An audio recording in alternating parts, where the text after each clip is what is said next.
Lalu sejauh mana peluang timnas lolos dari babak grup Piala AFF 2024? Kita akan bahas bersama manajer tim nasional Sumarji dan analis sepak bola Binder Singh. Selamat malam Pak Marji, Bung Binder.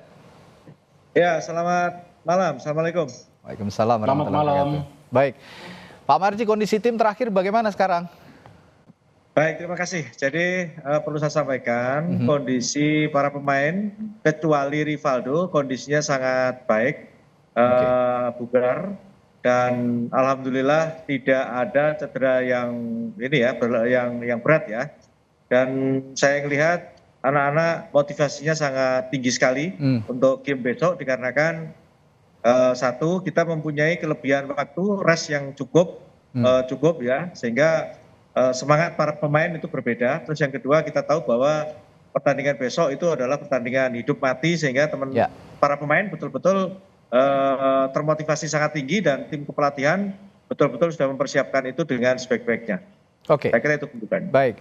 Banyak yang bilang juga yang paling penting menghadapi Filipina besok menyiapkan mental pemain. Nah, karena ini juga laga penentu di babak grup, terutama mengurangi tekanan pada pemain ini, fokusnya bagaimana treatmentnya pada para pemain, Pak Marji? Ya, iya baik. Jadi begini, memang betul di situasi yang boleh dikatakan kita ingin meraih sesuatu dengan situasi yang sedikit tertekan, bukan tertekan sekali ya, tapi sedikit tertekan. Ini membutuhkan mental yang kuat, khususnya daya juang para pemain secara keseluruhan. Jadi dalam tim itu yang saya tekankan kepada para pemain di situasi yang seperti ini, yang dibutuhkan adalah mental yang kuat, mental yang tangguh, dan mental petarung, mental juara. Itu penting sekali. Dan saya selalu katakan kepada para pemain, di saat situasi seperti ini yang bisa memanage mental adalah diri para pemain, sementara saya dan tim pelatih, Coach Shin dan tim pelatih lain itu memberikan motivasi yang lebih, sehingga terjaga terus yang namanya mental yang kuat, mental petarung, dan mental juara. Itu yang penting, itu yang terpenting. Baik, saya ke Bung Binder untuk meminta juga analisis jelang pertandingan lawan Filipina besok. Bung Binder, sepak bola itu memang bukan matematika, tapi kemarin Vietnam lawan kita kalah 0-1, tapi Filipina bisa menahan imbang. Sejauh ini analisisnya bagaimana melihat dua pertandingan itu tadi?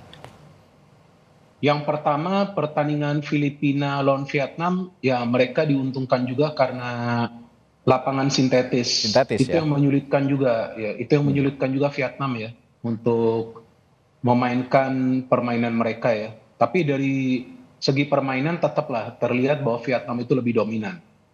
Dan Filipina yang bermain di Piala AFF tahun ini bukanlah Filipina tim yang sama yang berhadapan dengan Indonesia di kualifikasi Piala Dunia lalu, yang di round 2. Jadi ini beda, pelatihnya saja sudah beda. Ya, pelatihnya sekarang Albert, ya pelatihnya asal Spanyol, dulu kan pelatihnya asal Belgia ya. Albert Capellas sekarang pelatihnya, dan pemain-pemain yang dibawa juga ada banyak pemain muda. Ada beberapa pemain senior yang memang tidak bisa mereka panggil karena masih membela klub mereka. Ada yang masih bermain di Thailand, ada yang masih bermain di Malaysia. Bahkan kipernya yang bermain di Piala AFF ini bukanlah kiper utama atau kiper nomor 2 dari Filipina. Ini sebetulnya kiper yang baru dipanggil kali ini ke Piala AFF untuk main di Piala AFF. Walaupun ini kiper yang ya saya belum tahu juga apakah nanti dia yang akan turun ya. Tapi di 3 pertandingan awal ini kiper berusia 34 tahun yang main. Saya lupa namanya. Jadi ini bukan kiper utama atau kiper nomor 2. Artinya Filipina juga ke Piala AFF kali ini memang tidak bisa memanggil semua pemain-pemain senior mereka yang sebelumnya bermain di kualifikasi Piala Dunia. Artinya kan kondisinya sama dengan kita juga. Kita kan juga bawa lebih banyak pemain muda. Betul. Pemain muda versus pemain muda. Nah, kalau kemarin banyak yang mengomparasikan juga bahwa kekuatan Filipina dan timnas kita itu ada kekuatannya masing-masing. Filipina punya kelebihan ketika ada bola-bola crossing begitu, karena posturnya yang sepertinya lebih dominan tinggi begitu. Tapi kita punya kecepatan. Celah mana yang bisa diambil untuk mencuri poin dari Filipina, terutama untuk bisa menang? Kalau saya melihat permainan timnas kita di 3 pertandingan sebelumnya, kelemahannya itu di lini tengah. Karena kelihatan kita belum punya pemain yang bisa menyerap serangan dari para pemain tim lawan secara konsisten, dan kita sebetulnya tidak punya pemain yang bisa menjadi penghubung ke lini depan. Beda pada saat Victor Detan itu bermain, saya melihat Victor Detan walaupun posisi asli dia adalah penyerang sayap, tapi dia bisa menjemput bola ke tengah. Maka itu setiap kali Victor Detan itu bermain, teamworknya dengan Rafael Struijk itu jalan. Tampaklah mereka berdua sudah bisa bersinergi dengan baik. Jadi yang tadi Anda katakan Filipina biasa main crossing itu betul, tapi mereka belum mencetak gol melalui crossing. Mereka lebih banyak mencetak gol itu dengan umpan terobosan atau umpan-umpan pendek. Sedangkan tim kita yang punya kecepatan itu betul berada, kecepatan kita kan di depan. Dan juga di dua wing back. Tapi suplai bolanya itu yang harus mengalir ke depan. Nah, masalahnya kita belum punya pemain yang bisa menjadi penghubung ke depan. Di depan. Karena gol kita lawan Laos pun kan kita lihat secara tidak langsung dan secara langsung itu dari bola mati kan? Ya, betul. Tidak ada gol-gol yang lahir dari open play begitu. Kebanyakan juga ini terhambat dan pastinya harus ada evaluasi. Kalau gitu saya tanya ke Pak Marji, kalau dari porsi latihan kemarin yang berat-berat kan sudah dilalui ya porsi latihan. Kalau hari ini kan ringan-ringan saja latihannya. Tapi yang berat-berat kemarin latihan untuk bisa menjebol gawang lawan dari open play, ada latihan khusus nggak, Pak Marji? Ya, baik ini ya. Jadi latihan setelah kita kembali habis melawan Vietnam, yang pertama kita lebih kepada menguatkan fisik para pemain. Kembali lagi menguatkan fisik para pemain dikarenakan kita mempunyai waktu yang cukup. Terus yang kedua berkaitan dengan open play yang tadi disampaikan, sebenarnya kita sudah punya cara tersendiri ya. Kembali lagi kita punya cara tersendiri, jangan dilihat ketika kita bermain lawan Laos. Jangan dilihat. Kenapa? Karena kalau lawan Laos kemarin memang faktor kelelahan itu jadi hal yang utama. Ya, itu juga penting. Perjalanan jauh dan transit itu jangan dilihat. Nanti ya, sekali lagi bisa dilihat nanti bagaimana perjuangan pemain anak-anak kita besok ketika melawan Filipina. Karena apa? Karena kaitannya dengan strategi sudah disampaikan, taktik sudah disampaikan. Ini tadi juga kita lebih kepada taktik dan strategi, termasuk apa yang ditanyakan tadi. Nah, tinggal sekarang berkaitan dengan soal kemampuan fisik, ya, kemampuan fisik para pemain kita, dikarenakan kita punya waktu cukup panjang rest kita.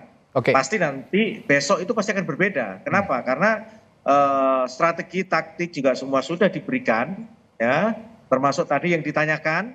Nah, terus dengan kondisi para pemain yang fresh itu tentu berbeda dalam menjalankan taktik, dalam menjalankan game plan yang sudah ada. Bisa dibuktikan besok. Saya meyakini para pemain besok pasti akan mempunyai semangat berbeda dan cara bermain berbeda. Artinya kepercayaan diri tim untuk melakukan permainan kolektif besok akan terwujud gitu kira-kira ya Pak Marji ya?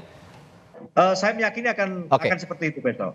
Ya, nah kalau tadi saya juga menyimak pernyataan dari Coach Shin gitu ya, bahwa Marcelino ini tidak dalam performa terbaiknya sebenarnya.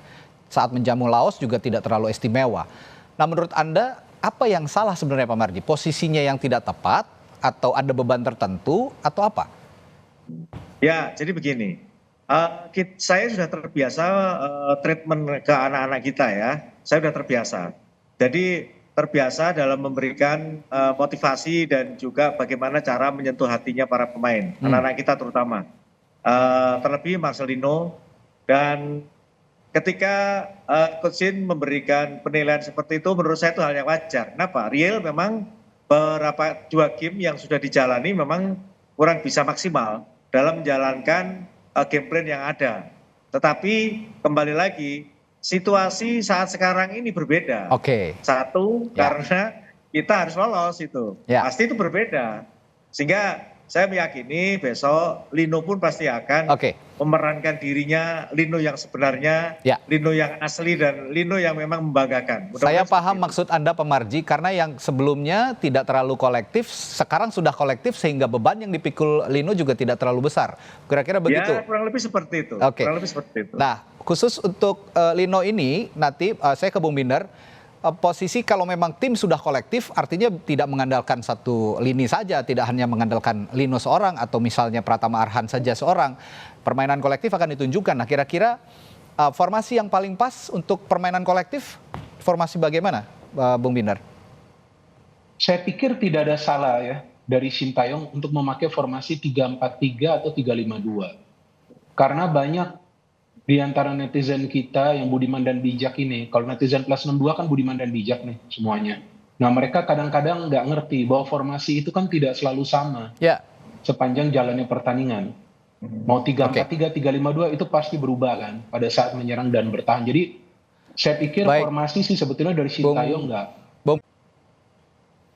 Selamat menunaikan ibadah sholat maghrib untuk Anda yang menjalankannya di wilayah Jakarta dan sekitarnya. Kita lanjutkan lagi perbincangan soal timnas yang akan melawan Filipina besok. Tadi saya tanya ke Bung Binder dari formasi yang sebelumnya sudah diterapkan, tapi dengan permainan kolektif yang akan ditunjukkan besok, yang paling pas itu formasi yang seperti apa? Silahkan dilanjutkan, Bung Binder.